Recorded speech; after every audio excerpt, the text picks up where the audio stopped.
students.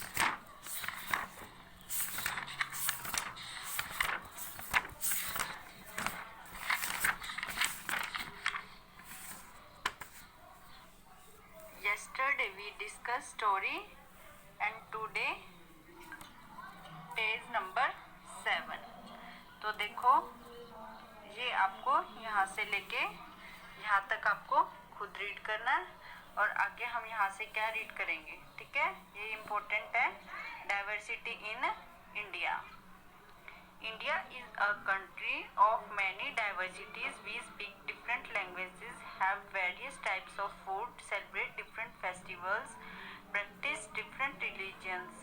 But actually, if you think about it, we do many things that are similar, except that we do them in different ways. देखो, अगर हम simple word में समझते हैं diversity को, तो देखो physical ability, gender, race, age, religious belief, सब चीज़ क्या है, डिफरेंट है. इंडिया में क्या है, डिफरेंट है. डिफरेंट टाइप्स की लैंग्वेज बोलते हैं, डिफरेंट टाइप्स के फेस्टिवल होते हैं, और क्या होता है, हर कोई क्या होता है इंडिया में, डिफरेंट टाइप के रिलीजन्स को मानता है. नेक्स्ट देखो आगे, how do we explain diversity. A little more than 200 years ago or long before the train, aeroplane, bus or car become a part of our lives, people traveled from one part of the world to another in ships, on horses, on camels or on foot. देखो अगर हम 200 years पहले की बात करें तो aeroplane, बस, car, train हुआ करती थी. तो लोग कैसे जाया करते थे, ट्रैवल करके.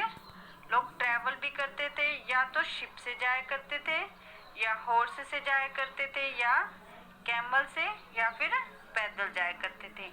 अब देखो इसको नेक्स्ट पेज पे हम क्या करते हैं, कंटिन्यू करते हैं. देखो ये टॉपिक देखो काफ़ी इम्पोर्टेंट है. In Jharkhand, many advances say Johar to greet each other. देखो झारखंड में जो आदिवासी रहते थे वो क्या बोलते थे, एक दूसरे को जोहर कह के बोलते थे. जब वो एक दूसरे को मिलते थे तो वो एक दूसरे को ग्रीट करते थे.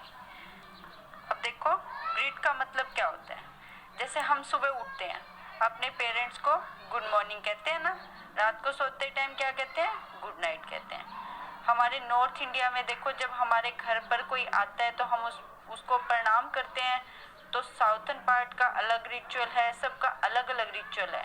वेस्टर्न पार्ट का अलग रिचुअल है. तो सभी के जो विशिंग करने के, ग्रीट करने का तरीका जो है वो अलग अलग है. इसी तरीके से जो झारखंड में रहने वाले जो आदिवासी हैं वो कहते हैं जोहर. अब देखो नेक्स्ट देखते हैं हम.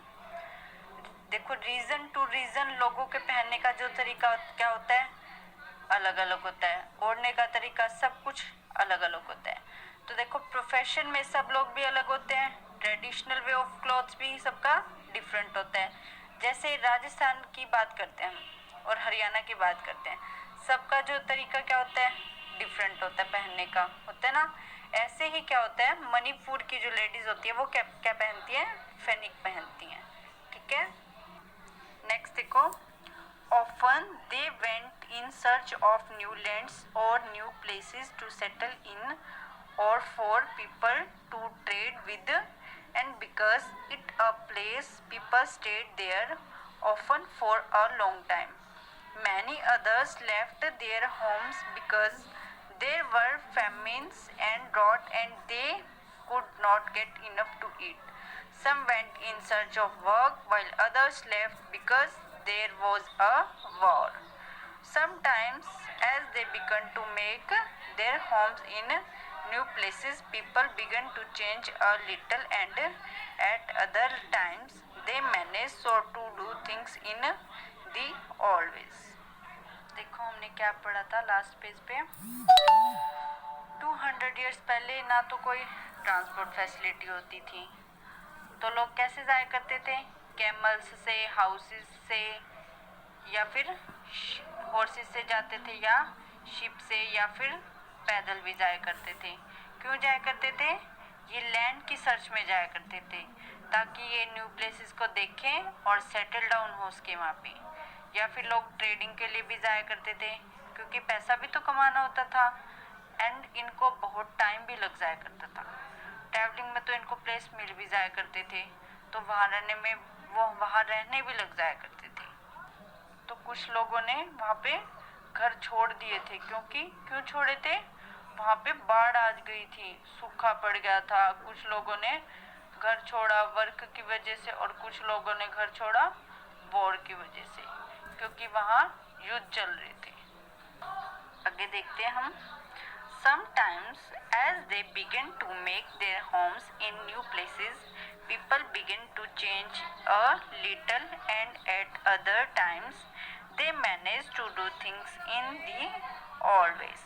So their language, food, music, religions become a mix of the old and the new, and out of this intermixing of cultures came something new and different. ऐसे क्या होता है, जब लोग एक जगह से दूसरी जगह सेटल होने लगे तो वे अपना कल्चर वहाँ ले जाया करते थे, लेके जाते थे ना। अगर हम नॉर्थ इंडिया की बात करें तो वो साउथ इंडिया जाएंगे, तो वहाँ पर जाएंगे तो वो अपना कल्चर साथ लेकर जाएंगे। तो वहाँ पर जब वो रहेंगे उनका कल्चर भी तो अडोप्ट करेंगे ना। तो वहाँ का कल्चर भी होता था तो दोनों कल्चर क्या हो जाते थे, मिक्स हो जाते थे। ऐसे जब लोग यहाँ से वहाँ जाते थे तो लोगों के जो कल्चर हो जो फूड है, जो लैंग्वेज है, वो क्या हो जाते थे, इंटरमिक्स हो जाते थे। और इस इंटरमिक्स होने की वजह से कुछ नया और कुछ डिफरेंट निकल के आता था।